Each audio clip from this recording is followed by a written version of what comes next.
E nessa tarde nós vamos refletir um pouco sobre o Espiritismo e as virtudes. As virtudes, esse tema das virtudes está em toda a doutrina espírita, né?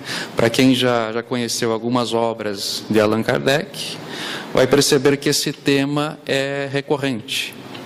Praticamente em todas as obras há a referência às virtudes. Então é por isso que hoje nós dedicaremos alguns minutos, né, do nosso tempo para tentarmos entender um pouco mais sobre o que é as virtudes, né? Se fala muito das virtudes, mas a gente precisa relembrar muitas vezes o que foi dito lá atrás pelos pensadores, pelos filósofos gregos, né? Como eles pensaram a estrutura das virtudes, de que forma eles definiram as virtudes, porque é desta forma filosófica que o Allan Kardec vai expor nas suas obras o tema também das virtudes.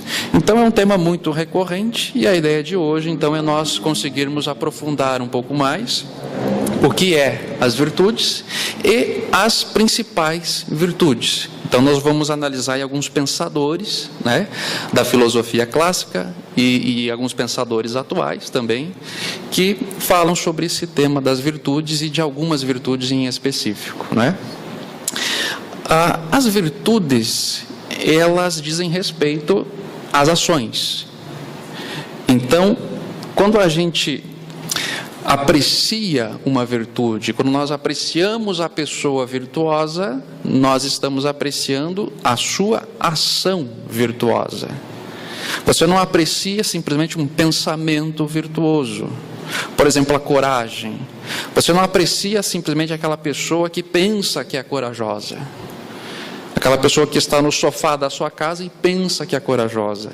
Ou você também não aprecia aquela pessoa que tem o desejo apenas de ser justo. Você aprecia a justiça em ato.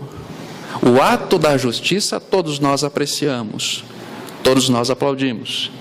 Agora, o desejo apenas de justiça nós não apreciamos. Quer dizer, não há valor simplesmente no pensar e no sentir quando o assunto é virtude.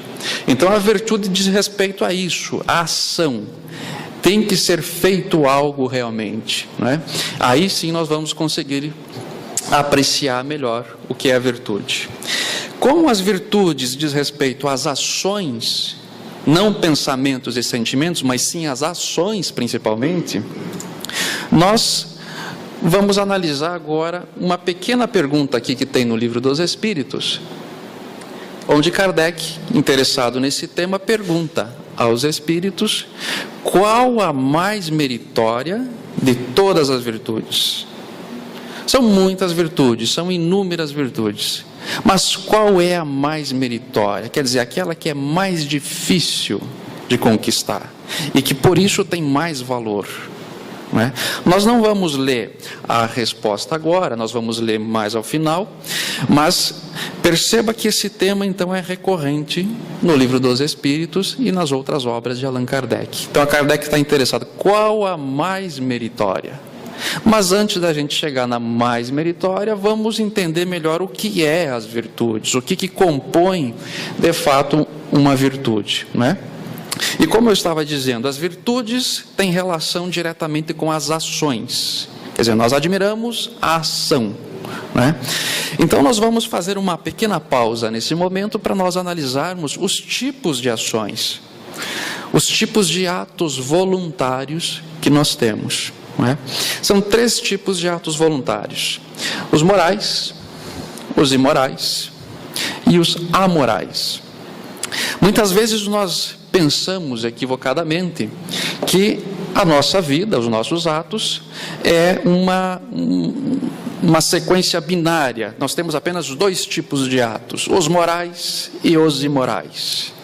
Isso está errado. Quer dizer, grande parte das nossas ações, do nosso dia a dia, grande parte da nossa vivência está justamente nessa terceiro item, nessa terceira parte, que é as ações amorais, né? O que é uma ação amoral? A ação amoral é aquilo que diz respeito ao interesse.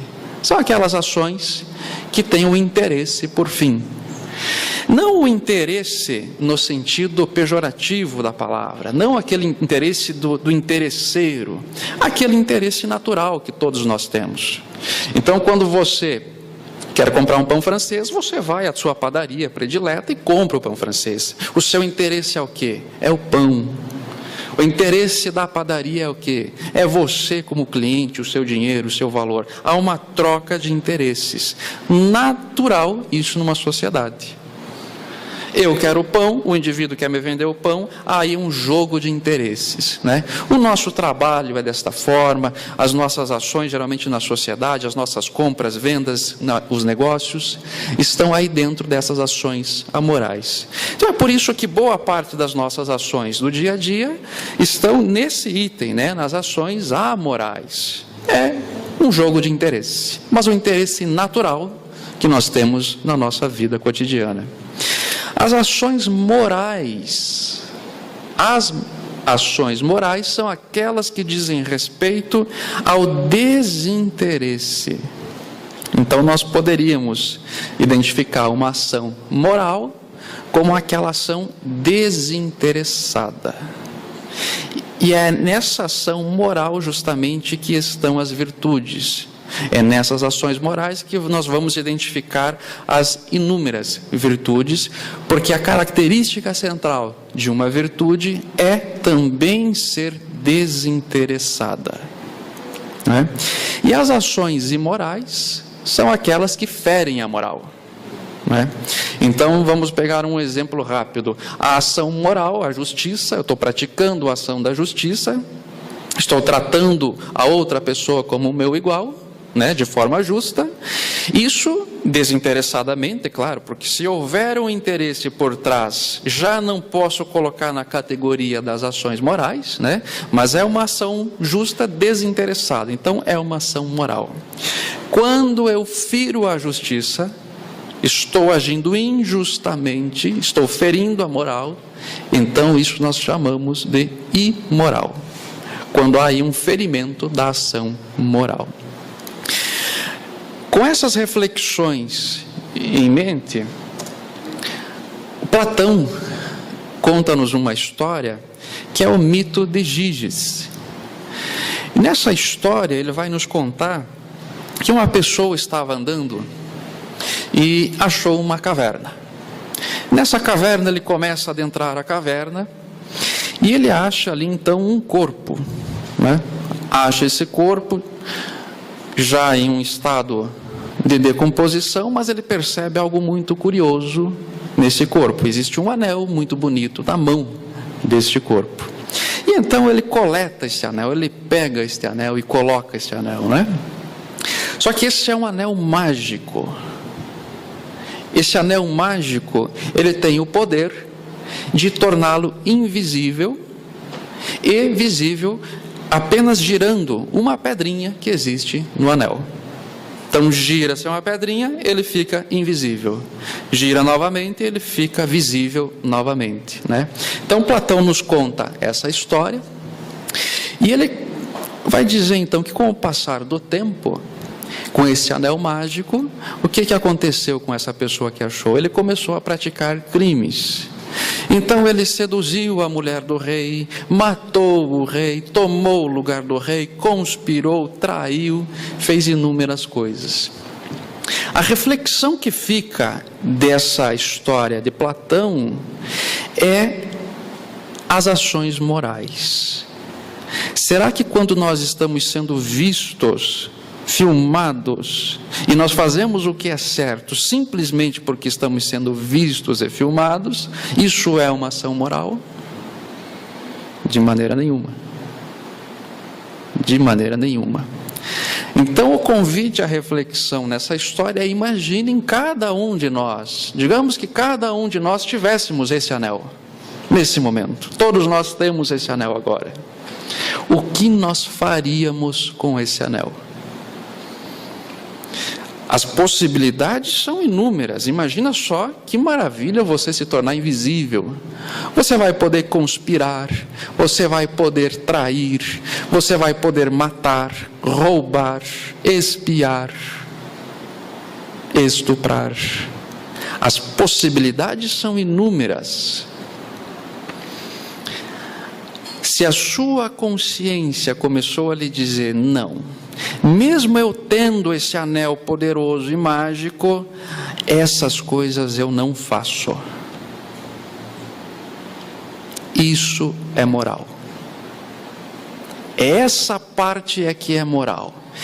Então, outro exemplo, imagina só que nessa sala aqui não tem câmeras alguma, não tem mais ninguém aqui, todos foram embora. Você é a última pessoa a sair daqui e você percebe então que alguém deixou uma carteira, uma bolsa com dinheiro dentro. E você tem a certeza absoluta que você nunca será pego, nunca será punido por isso, se você pegar esse dinheiro. Nunca, jamais alguém vai descobrir que foi você que pegou esse dinheiro. O que você faz?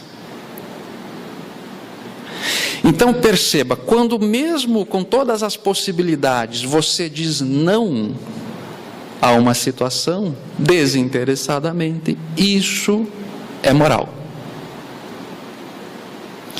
Então, hoje se brinca, né? Existem câmeras por tudo, né? As câmeras estão forçando algumas condutas nas pessoas, né? Mas isso não podemos confundir com moral, porque se não houvesse câmeras, quem saberia o que iria acontecer, né? Então, as câmeras hoje, ela busca essa pessoa que é o indivíduo prudente.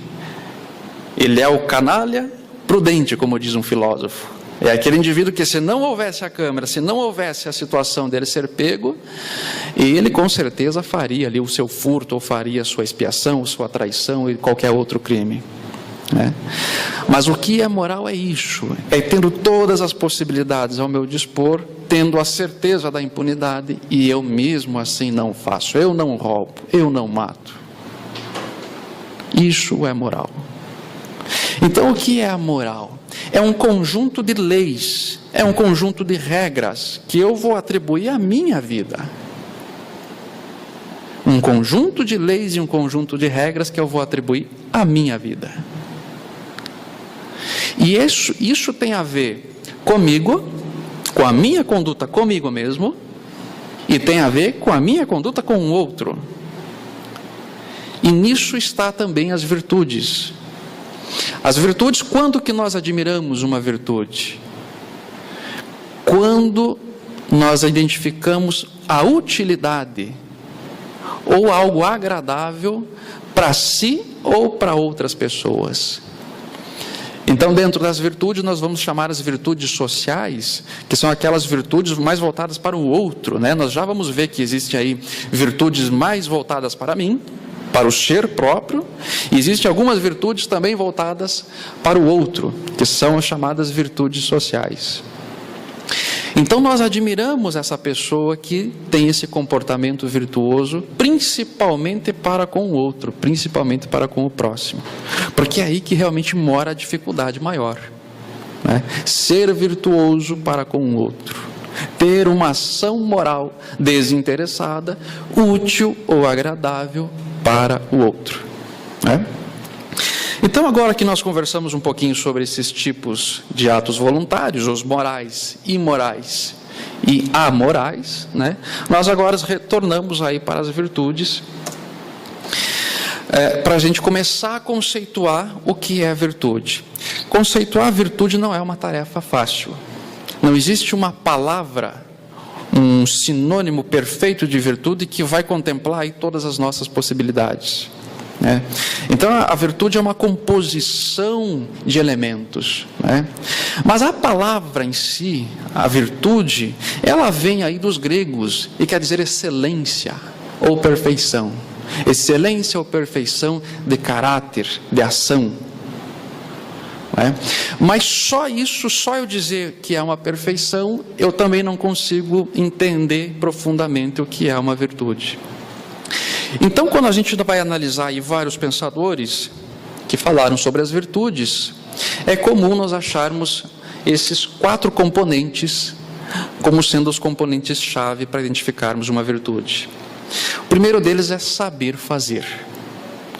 Quer dizer, o indivíduo que faz uma ação virtuosa, ele sabe o que está fazendo, sabe as consequências do que está fazendo, ele sabe o campo em que ele está trabalhando, não é?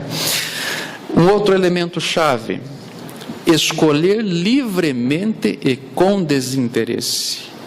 Esse é um outro componente chave da virtude. Se você foi forçado a agir virtuosamente, isso não é virtude. Existem muitas pessoas que agem de forma virtuosa, ou que têm uma ação boa, né? Mas é por força de outro. É por força do seu trabalho, por força do governo, por força da sociedade, de alguma questão em si. Isso nós não podemos categorizar como uma ação virtuosa propriamente dita. Pode ser um trabalho no bem, mas não é uma ação virtuosa. Então eu tenho que escolher livremente. Não é por força do meu trabalho, não é por força da sociedade, nem por força de nada. Não é com nenhum outro interesse oculto. Eu estou escolhendo essa ação livremente. Isso sim é uma virtude, desinteressadamente. O outro componente: eu tenho que fazer essa ação com uma disposição firme, inflexível. Não é aquela situação que, eu estou com dúvida se eu vou fazer, não sei não se eu vou fazer, viu? Talvez eu faça, talvez não. Se ficar muito difícil, eu já não faço, né? A justiça é dessas, né? A justiça é praticar uma ação justa, às vezes é difícil. Você fica numa sinuca de bico. Mas se eu fizer a justiça, eu é que vou sair perdendo, é claro. A justiça não quer saber se você vai sair ganhando, se você vai sair perdendo. A justiça não se importa com isso. A justiça, ela é o que ela é. Se você vai sair perdendo nesse negócio porque você foi justo, faça isso. Você tem que ser justo, é seu dever ser justo. É digno de você praticar um ato justo. Então essa disposição firme faz parte também da virtude, né? Agora, aquele pensamento: espera aí, eu vou ser justo até certo ponto, a partir daqui não vai dar, não. Não vai dar. Esse negócio aqui não vai ter jeito. Então, quer dizer, começou aí a bambear, começou aí a ter dúvidas, logo se denota que ainda falta experiência, falta elemento, falta coisas para se atingir a virtude. E um quarto componente é o bem. A finalidade da virtude é o bem. Tem que ser o bem. Porque nós vamos ver algumas virtudes chaves, como a coragem. A coragem é uma virtude admirada por todos. Todos nós admiramos a coragem. Todos nós admiramos a ação corajosa. Agora, vocês concordam comigo que tem que ter coragem para cometer um suicídio? Tem que ter coragem para se explodir como um homem-bomba? Tem que ter coragem. Mas não é desta coragem que a virtude trata. A virtude, ela é muito exigente. A virtude, ela além dela dizer, não, a ação corajosa, ela é virtuosa, mas além disso, ela tem uma série de outros componentes. Ela tem que ser desinteressada e tem que estar a papel do bem. É por isso que, embora nós vamos identificar diversos tipos de coragem, só algumas são virtuosas. Só algumas. Nós vamos ver logo mais também a prudência. A prudência quer dizer uma virtude intelectual de saber fazer, de entender as consequências. A prudência, ela é uma virtude que os bons têm, assim como também os maus têm. Existem pessoas que sabem exatamente como assaltar um banco. Isso é prudência. Ele é prudente, ele sabe exatamente o horário, como chegar, como fazer isso, né? Isso é prudência, isso é inteligência. É virtuoso? Não. Não está a papel do bem.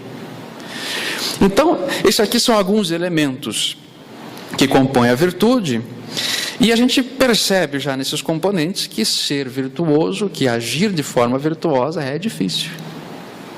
Ela é exigente. Não basta ter um componente, eu tenho que ter todos os componentes. Faltou um componente só, não é uma ação virtuosa. Por isso que ela é difícil e por isso que nós admiramos tanto a virtude, né?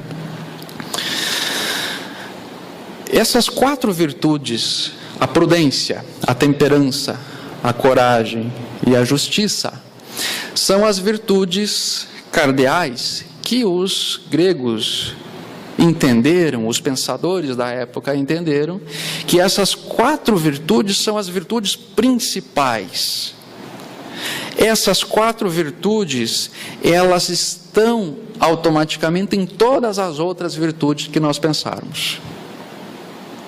E elas têm que estar dentro das outras virtudes. Mas essas 4 virtudes, elas interagem entre si o tempo todo, e ao mesmo tempo elas têm que estar contidas dentro das outras virtudes. Esse nome de cardeais, as virtudes cardeais que os gregos chamavam, é porque eles utilizam a palavra cardo. Cardo seria hoje a nossa dobradiça da porta, né?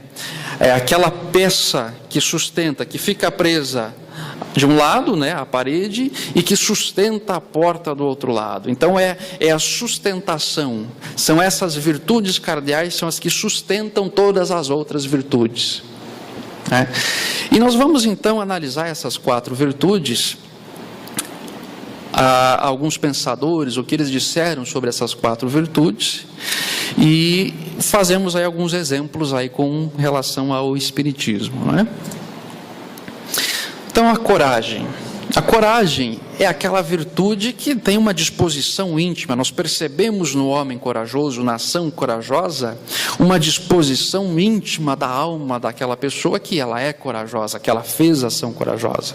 É esse estado de espírito que não cede, que vem, que enfrenta os perigos, né? Então Aristóteles vai dizer que é o justo meio entre o medo e a temeridade. Aristóteles tem essa doutrina do justo meio. Essa doutrina nos diz que a virtude, ela está no meio. Um pouco a menos não é virtude, um pouco a mais não é virtude. Então, a coragem está no meio. Menos do que a coragem é medo, é covardia. Uma coragem sem limites, uma coragem louca, é temeridade. É aquele indivíduo que não tem medo de nada, salta de avião sem pôr os paraquedas. Isso é temeridade, isso é loucura. Então Aristóteles vai definir: a virtude é o caminho do meio, nem menos, nem mais. Esse é o caminho do meio. E assim ele coloca inúmeras outras virtudes, né? A generosidade, por exemplo. A generosidade é o caminho do meio. Pouca generosidade se torna avareza. Aquele indivíduo que não desgruda do dinheiro, que é apegado ao dinheiro, que é apegado aos bens materiais, que não gasta nem com si mesmo às vezes. Vai ter uma história na Revista Espírita muito interessante, onde um espírito relata, né, ficou sabendo, e depois é evocado o espírito, que ele morreu de fome, com posses, um indivíduo absolutamente rico, avarento consigo mesmo, nem com ele gastava. Que história interessante. O outro lado, quer dizer, a generosidade a mais, o excesso de generosidade, prodigalidade. É aquele indivíduo que distribui dinheiro para quem não precisa, distribui dinheiro sem precisar, distribui dinheiro sem prudência. Se transformou em prodigalidade. Então Aristóteles está muito correto em dizer: a virtude é o caminho do meio, nem menos nem mais. Se eu sair desse caminho do meio, eu já não tenho mais a virtude. Um outro filósofo, Sponville, vai nos dizer: a virtude que enfrenta o perigo, o sofrimento, o cansaço, que supera o medo, a queixa ou a preguiça. Então a coragem é isso, é essa disposição firme. Eu enfrento o perigo, eu enfrento o medo, e eu ajo mesmo assim. Eu faço tudo isso, né? Então essa disposição de alma, de caráter, de espírito, de agir corajosamente, né? Vamos passar agora para a temperança. Diz Aristóteles: a temperança é o justo uso dos prazeres físicos. Então, o que é a temperança? Nós poderíamos traduzir temperança para moderação. É aquele indivíduo que é moderado. A temperança nos lembra tempero. Tempero você coloca na comida na medida certa, né? Nem menos nem a mais. Tempero na medida certa. Então é o justo uso dos prazeres físicos. É claro que a condição humana, a condição de encarnados, permite muitos prazeres. A comida é uma delas. Que maravilha, né? Quando você está com fome, você aprecia uma boa comida, uma boa bebida. Que maravilha. Mas a virtude está onde? Em ser moderado. É aí que está a virtude. É a temperança diz respeito a isso. É o justo uso dos prazeres físicos. Não é que você não pode usar. Numa visão mais dogmática, se dizia, você não pode fazer isso.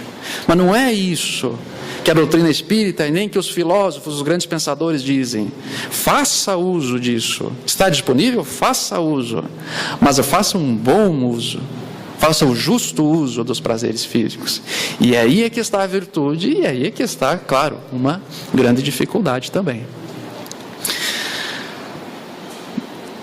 A ciência das coisas a serem desejadas e das coisas a serem evitadas. Também um outro pensador muito interessante aqui, né? uma escola de pensadores muito interessante. A ciência das coisas a serem desejadas e evitadas. Sponville vai nos dizer, a moderação nos prazeres sensuais, o que supõe ser senhor dos seus desejos. A moderação nos desejos sensuais. Sensuais no sentido mais amplo da palavra, sensuais no sentido de tudo que está a nosso dispor fisicamente. Então, a moderação. Quando você é moderado, supõe que você é senhor dos seus desejos.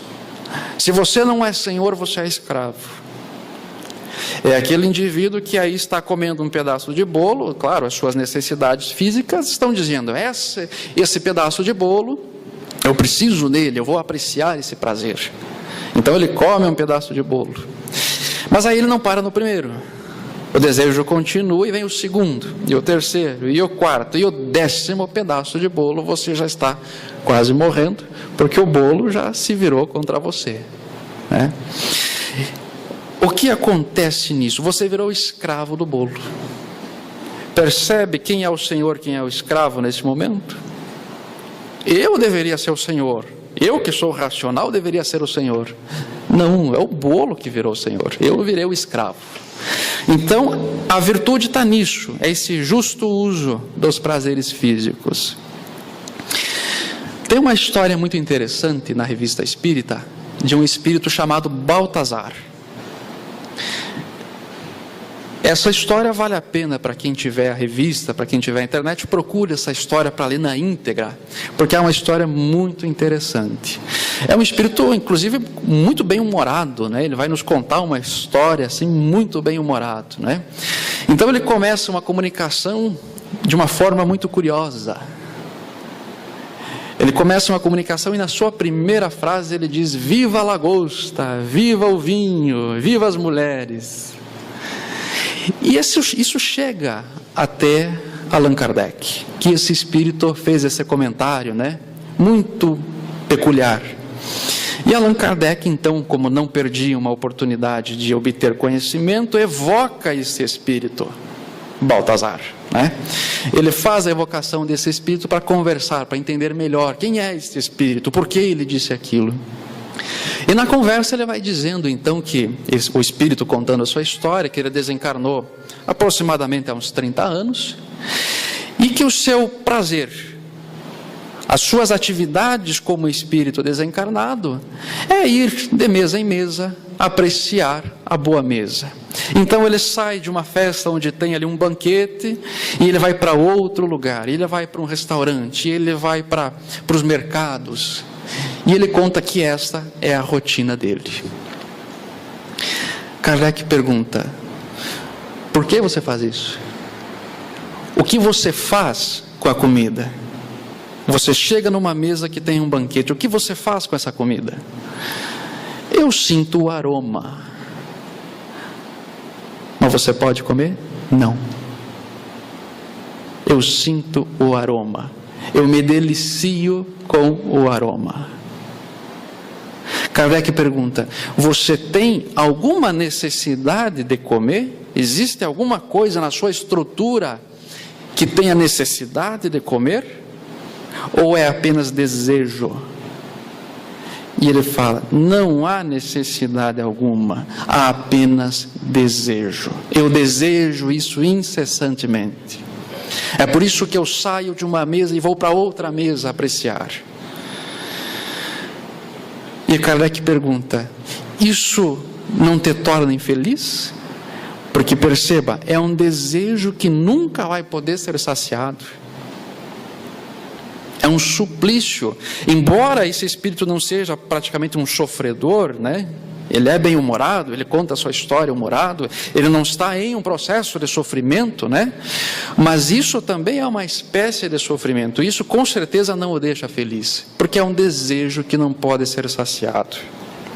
Vamos só fazer uma comparação aqui para a gente entender melhor isso. Imaginem que vocês querem um carro novo. O seu desejo, aquilo que perturba a sua alma, é obter um carro novo. Adianta, por um acaso, você chegar perto de um carro novo? O seu vizinho tem um carro novo. Adianta você simplesmente chegar lá perto do carro novo? Não adianta. É o desejo que não é saciado. Então a doutrina espírita, ela diz: seja temperante, seja moderado, porque quando você desencarnar, isso não tem lá. Se eu sou escravo do bolo, voltei ao bolo, sou escravo do bolo, desencarnei, e lá tem bolo, não tem. E daí eu vou fazer o quê? Vou ficar com desejo. Quando você tem desejo, você não é feliz. Se você ainda sofre pelos seus desejos, isso é ao contrário da felicidade. Ah, eu queria ter bolo, eu só penso em bolo. Não tem bolo no plano espiritual. Então perceba, a doutrina espírita te diz: não se apegue às coisas materiais, também porque você vai desencarnar logo mais. Você vai passar aqui uma vida, sei lá, de 60, 70, 80, 100 anos. Depois você volta para a sua pátria original, que é a sua pátria espiritual. E daí lá não tem bebida, não tem cigarro, não tem comida. E vai fazer o quê? O que você adquiriu? Quais são os prazeres espirituais que você adquiriu? Quais são os conhecimentos do espírito que você adquiriu? Não, foi só o pensamento na coisa material. E lá não tem. E viram o quê? Viram sofrimento. Não há cigarro lá. Por mais que o espírito conte uma história que ele vai plasmar um cigarro, mas não é a mesma coisa. Por mais que o espírito possa ir participar dos bares, né? Chegar próximo àquelas pessoas que bebem, não é a mesma coisa. É um desejo que nunca termina e nunca consegue ser saciado. É por isso que a doutrina espírita racionalmente te diz: não se apegue às coisas materiais, fuja do vício. Talvez seja a doutrina que conseguiu explicar isso de forma mais racional. Porque muitas outras só dizem: não se apegue ao vício. Não se apegue ao vício. Mas por quê? Porque eu não sei. Na visão espírita há uma resposta racional: não se apegue ao vício, porque essa não é a sua vida final. A sua vida verdadeira é outra. E lá não tem bolo, e lá não tem cigarro, e lá não tem bebida, e lá não tem carro. Que maravilha. Então essa história do Baltazar vem nos contar isso, né? E veja, Kardec conseguiu extrair uma belíssima lição de um espírito comum, um espírito inferior que conta a sua história, e Kardec conseguiu extrair esse belíssimo ensinamento. Vamos passar para a virtude da prudência. A prudência, o que ela é? Ela é uma virtude intelectual, ela é uma virtude racional. Enquanto existem outras virtudes que diz respeito à ação do indivíduo, diz respeito mais de repente também ao sentimento, né? Nós vamos ver logo mais a caridade, que envolve vários componentes. Mas a prudência, ela é uma virtude essencialmente racional. É você perceber as consequências dos seus atos. Eu vou fazer isso e isso vai implicar naquilo. Isso é razão. Então a prudência é isso, é saber como é que faz as coisas. Então vai dizer Platão, a prudência é a ciência que preside a ação virtuosa. Ela preside. E ela tem que presidir porque ela é o lado racional. Então, imagine que nós temos aqui internamente na nossa sociedade um pensamento de uma pessoa que chega para nós e diz: vamos juntar os fundos de todos nós e vamos abrir um hospital para atender a comunidade. De forma gratuita, nós vamos atender a todos os necessitados da nossa localidade. Quem vai dizer que o desejo desta pessoa não é bom? Há bondade nesse desejo, claro que há. Mas nós não podemos esquecer da prudência. A prudência é aquela virtude intelectual que vai dizer: como nós faremos isso? De que forma nós vamos manter esse hospital? Há recursos. Como que nós vamos gerir esses recursos? Quem vai ser o gestor? Há recursos suficientes da comunidade para manter uma estrutura dessa funcionando? Então a virtude intelectual nos diz isso. Espera aí, raciocine antes. Só desejar o bem é ótimo, né? Mas espera aí, eu preciso ter o lado da razão também. Desejar e fazer sem raciocinar dá em desastre. Então a virtude da prudência é uma das virtudes chave de todas as outras. Sabiamente os gregos colocaram ela, né? Quer dizer, você tem que sentir o bem, você tem que fazer o bem, mas com o apoio da razão. A razão é que vai lhe dar o norte. Como diz aqui o Platão, ela preside a ação virtuosa. Aristóteles vai nos dizer: ela não delibera sobre os fins, mas sobre os meios. Então essa virtude ela não está preocupada com o fim. O hospital, fazer um hospital, caridade, é bom? É bom. Ela se preocupa com os meios. Como que nós vamos chegar lá? Como que nós vamos manter isso? É essa a parte intelectual da virtude. A prudência não substitui nenhuma virtude, mas dirige todas elas na escolha dos meios. Não substitui nenhuma. Eu não posso trocar a prudência pela coragem, a prudência pela temperança. Não posso trocar. Mas ela dirige, ela preside, justamente por esse papel da razão. Qual é o caminho correto a se trilhar para chegar ao fim? Ela vai nos dizer isso. E a última dessas 4 virtudes cardeais, que é a justiça, que o Santo Agostinho vai nos dizer aqui o seguinte: a justiça é a virtude que dá a cada um o que lhe é devido. Quando nós falamos de justiça, nós temos aí 2 aspectos para analisarmos a justiça. Uma é cumprimento da lei. Estou cumprindo a lei, estou cumprindo uma legislação, estou cumprindo uma lei social. Então essa é uma visão da justiça. A outra é a chamada lei natural, a justiça natural. Quer dizer, aquela justiça que você faz sem ser obrigado por lei nenhuma. Um exemplo muito interessante disso é quando você vai vender um carro. Imagina que você vai fazer um negócio. Você tem um carro para vender e na última conversa com o seu mecânico ele disse que o motor do seu carro está quase parando, está quase pifando. A justiça determina o quê? A justiça vai nos determinar: trate cada um como seu igual. A justiça prevê essa equidade. Não há ninguém superior a ninguém. Todos somos iguais. Todos nós temos o direito ao bem, à justiça, à verdade. Todos nós. Isso é que a justiça prevê. Então, nesse caso hipotético que nós estamos vendendo o nosso carro, e eu sei que o motor está prestes a pifar, o que é o justo? O justo é quem for me comprar o carro ter toda essa informação também. Então eu vou dizer para o comprador: olha, seu comprador, o carro custava aqui 15 mil reais. Como eu fiquei sabendo que o motor está prestes a pifar, vamos fazer um acerto aqui e o carro vale 10 mil. Percebam que a ação justa é difícil. E a justiça, a virtude da justiça, ela não está nem um pouco interessada se você vai sair ganhando, se você vai sair perdendo. A justiça, ela é o que ela é. Saiu perdendo, saiu ganhando, não nos interessa. Vai ser fácil aplicar a justiça ou não vai ser fácil? Não interessa para a justiça. A justiça quer saber o que é o correto.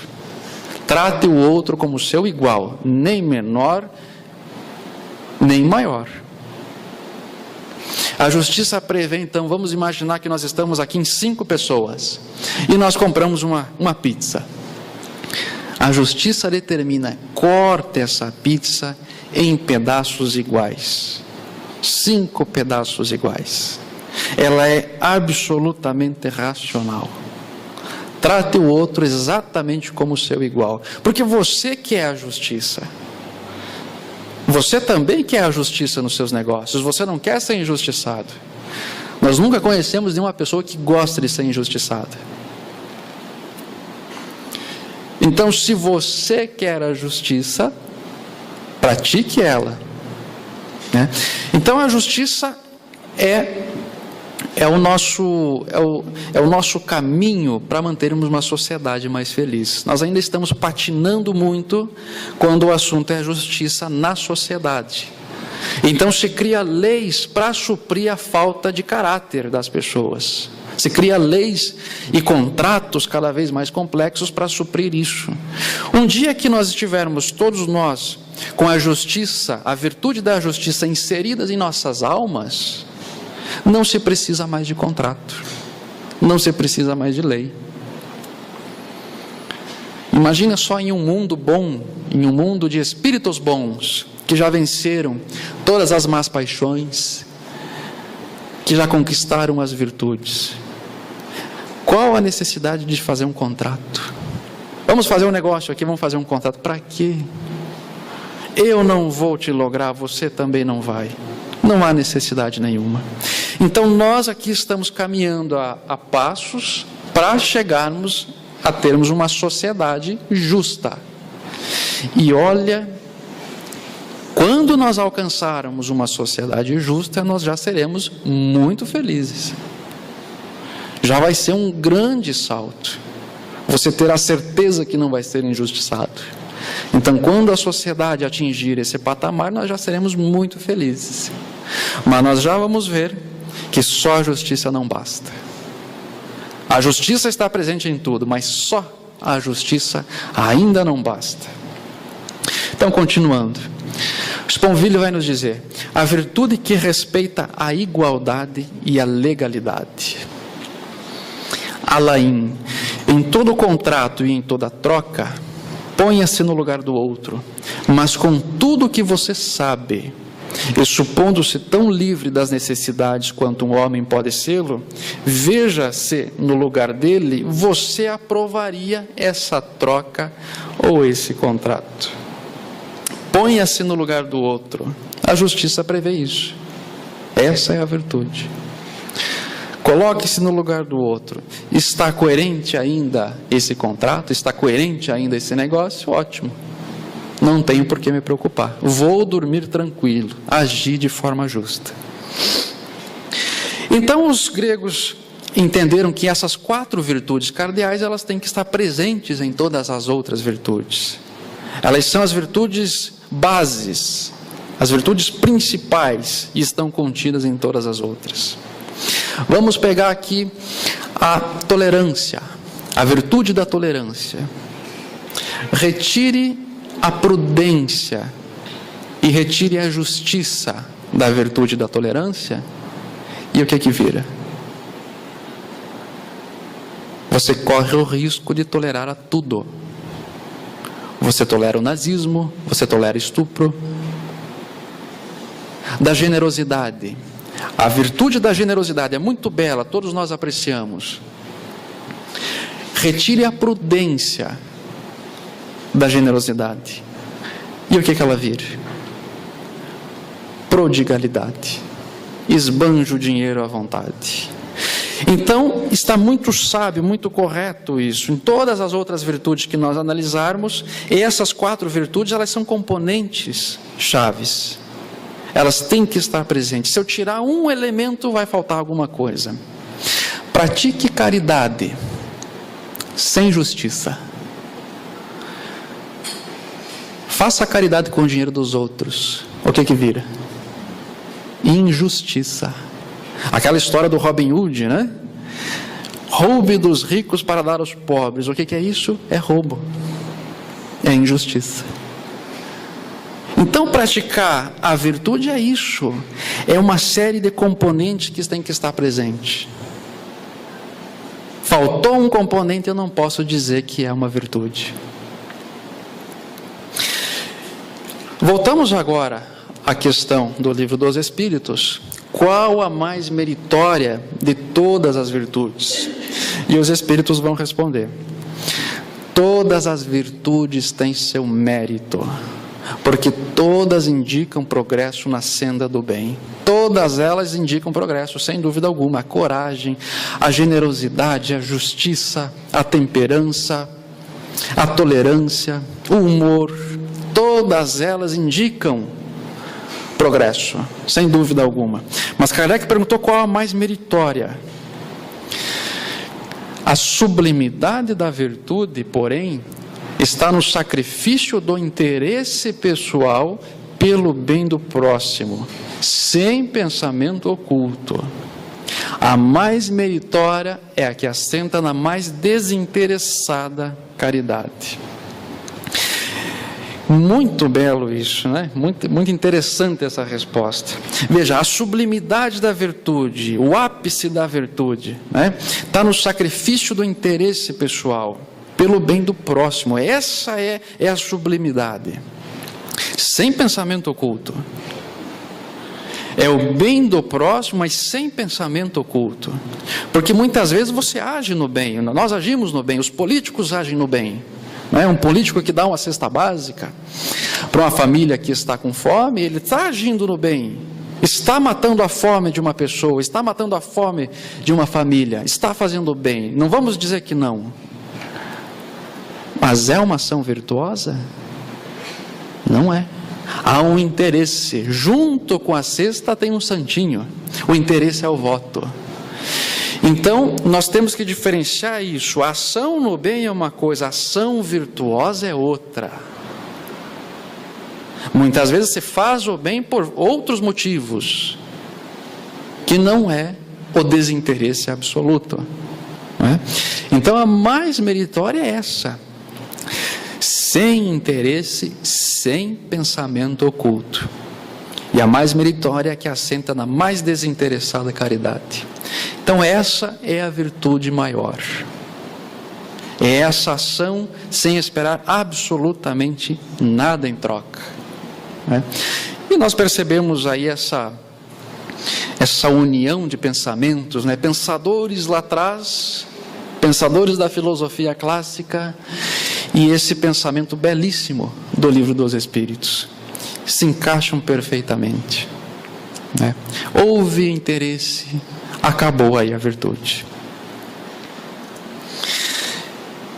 E o nosso exemplo maior, o nosso mestre maior, que é Jesus Cristo, ele nos deixou um caminho aí muito seguro. Né? Quando o Cristo é questionado: mestre, qual é o principal mandamento?